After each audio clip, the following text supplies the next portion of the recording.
Bismillahirrahmanirrahim. Bayangkan jika suatu hari sistem digital di dunia ini berhenti bekerja. Kita nggak bisa lagi melakukan transfer uang, memesan transportasi online, memesan makanan online, atau juga bahkan bekerja dari rumah pun jadi sangat sulit. Dari gambaran sederhana itu kita dapat melihat bahwa teknologi digital itu bukan lagi sekedar pelengkap, melainkan telah menjadi bagian penting dalam kehidupan dan dunia bisnis saat ini. Assalamualaikum warahmatullahi wabarakatuh. Salam sejahtera bagi kita semua. Perkenalkan, saya Amalia Lestari. Pada kesempatan ini saya akan memaparkan mengenai digitalisasi bisnis, mulai dari pengertiannya, manfaatnya, tantangannya, hingga contoh-contoh penerapan dalam organisasi di era digital saat ini.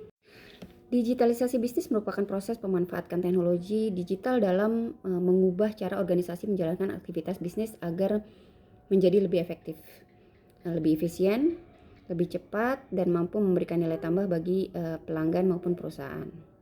Digitalisasi bukan hanya mengubah dokumen kertas menjadi file digital, tapi juga mengubah proses bisnis dan mengubah cara kerja dalam mengambil keputusan hingga model bisnis secara menyeluruh.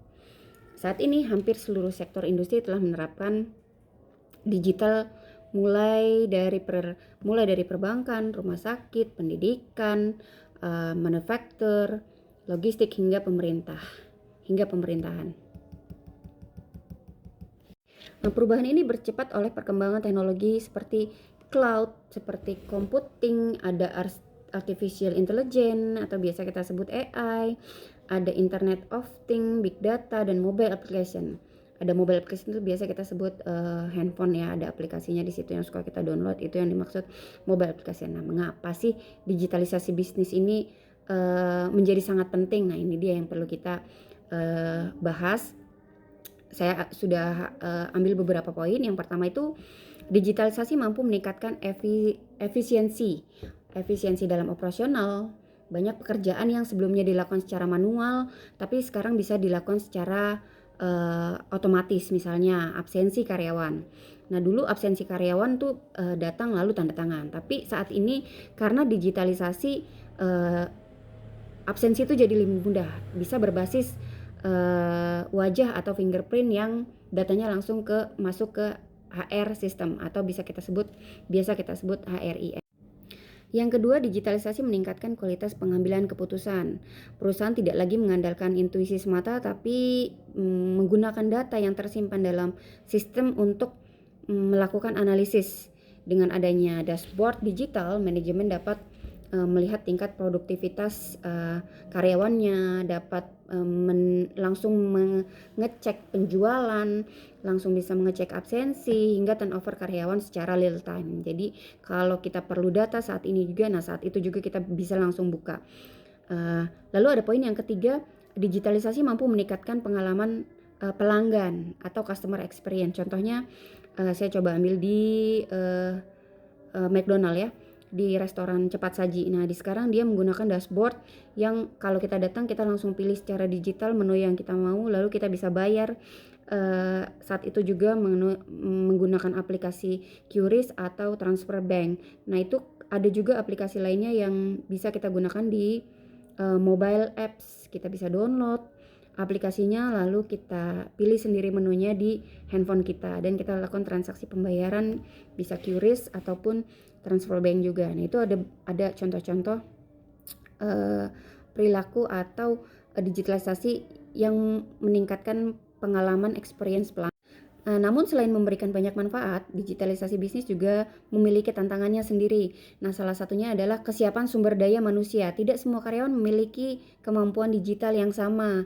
Nah, oleh karena itu, perusahaan harus memberikan pelatihan atau reskilling atau upscaling karyawan agar karyawan mampu mengikuti perkembangan teknologi. Jadi ada karyawan yang harus absen dengan cara digital, tapi itu pun sebelum dilakukan sistem itu kita harus edukasi dulu karyawannya, memberitahu step-stepnya secara detail, atau jika diperlukan kita adakan pertemuan secara khusus untuk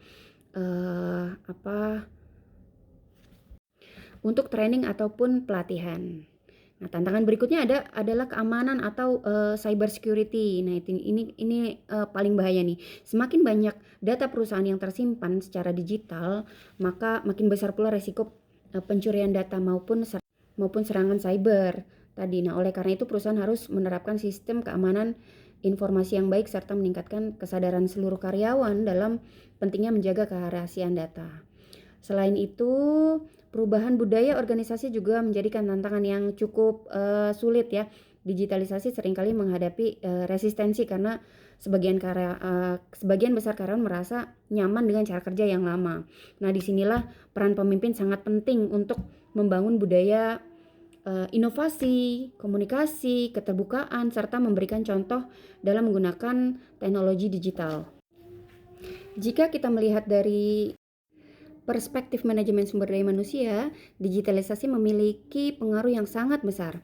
Nah, saat ini banyak perusahaan yang telah menggunakan HRIS, e-recruitment, e-learning, digital appraisal, human analytic. Nah, sebagai contohnya saya coba ambil rekrutmen perusahaan dalam menggunakan artificial intelligence. Nah, banyak sekarang perusahaan yang memfilter dulu begitu banyaknya aplikasi yang masuk ke sistem mereka. Nah, mereka filter dulu CV-CV yang dalam waktu singkat itu berkaitan dengan dokumen yang sesuai spek yang mereka cari. Nah, hal ini membuat proses seleksi menjadi lebih cepat, objektif, dan efisien. Kalau saya ambil contoh dari digitalisasi juga banyak diterapkan dalam sektor pelayanan kesehatan. Sebagai contoh, rumah sakit sekarang menggunakan banyak pendaftaran online, rekam medis elektronik maupun digital hingga telemedicine. Nah, sekarang ada beberapa rumah sakit besar itu yang memiliki aplikasi sendiri. Jadi kita tinggal download aplikasinya, lalu kita buat janji dokter. Di situ ada beberapa pilihan. Kita tinggal pilih buat janji dengan dokter, waktunya kita pilih sesuai dengan slotnya atau hari yang kita tentukan. Nah, kita tinggal datang nanti ke rumah sakit tersebut sesuai dengan jam yang sudah dijanjikan. Jadi antriannya itu nggak lagi seperti dulu antrian loket atau antrian panjang mengular gitu, enggak. Tapi sekarang antrian sesuai janji yang sudah ditentukan melalui aplikasi tersebut. Meskipun demikian, perlu diingat bahwa keberhasilan digitalisasi tidak hanya ditentukan oleh kecanggihan teknologi atau faktor yang paling menentukan justru ada pada manusianya sendiri. Nah, teknologi hanyalah alat, sedangkan keberhasilan implementasinya sangat bergantung pada kompetensi, komitmen, lalu kepemimpinan, serta budaya organisasi yang mendukung perubahan itu tadi. Oleh karena itu semua, maka perusahaan perlu menyusun strategi digital secara terencana, mulai dari menyiapkan infrastruktur, teknologi, meningkatkan kompetensi digital karyawannya, membangun inovasi hingga menerapkan tata kelola data yang aman dan bertanggung jawab. Nah, sebagai penutup, dapat disimpulkan bahwa digitalisasi bisnis merupakan kebutuhan strategis bagi organisasi untuk meningkatkan daya saing di era digital saat ini. Nah, digitalisasi memberikan manfaat berupa peningkatan efisiensi, kualitas pelayanan, kecepatan pengambilan keputusan, dan produktivitas organisasi. Namun, keberhasilan itu sangat dipengaruhi oleh kesiapan sumber daya manusianya, sumber daya pemimpinnya, budaya organisasinya, serta mampu mengelola perubahan itu sendiri. Demikian pemaparan saya mengenai digitalisasi bisnis. Semoga penjelasan ini dapat menambah pemahaman kita mengenai pentingnya transformasi digital dalam dunia bisnis dan manajemen sumber daya manusia. Terima kasih saya ucapkan kepada Bapak dosen atas kesempatannya. Wassalamualaikum warahmatullahi wabarakatuh.